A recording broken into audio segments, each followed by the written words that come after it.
What it's like to be a worker in Tesla's car factory? To make an omelet, you have to break a few eggs. But what do you have to do to build the electric vehicles of the future? The Guardian has published an investigation into the working conditions inside Tesla's gigantic auto manufacturing plant in Fremont, California, and the results are intriguing. The piece certainly does a good job of spinning many of its interviews with factory workers to make things sound pretty grim. There's talk of extreme working hours, collapsing employees, repetitive strain, and higher than average injury and illness rates.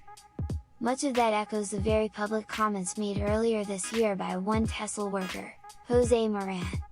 He published a blog post explaining that many of the factory staff plan to try to unionize as a response to their feeling that they were working for a company of the future under working conditions of the past. But hidden amid the angst in the Guardian piece are comments from other workers who feel fairly treated and well compensated.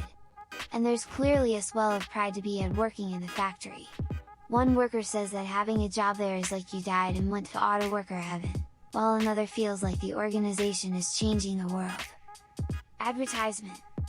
When Moran published his post earlier in the year, Elon Musk, the firm's CEO, called his claims obviously untrue. At the time, he argued that the company had responded to the problems its workers faced, introducing new working practices, including an extra shift, to reduce overtime by 50%. The Guardian reports that new data shows illness and injury rates are now 32% better than the industry average, too. And at any rate, Musk has argued, Tesla staff earned equity. That bags them as much as $100,000 more than the average auto worker over a 4-year period.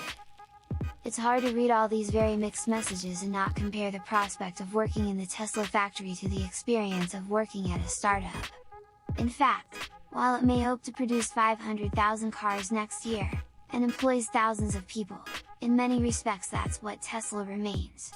The firm is still unprofitable and arguably overvalued for its output, and it is clearly having to play a tight game. That is, of course, no defense for troubling working standards.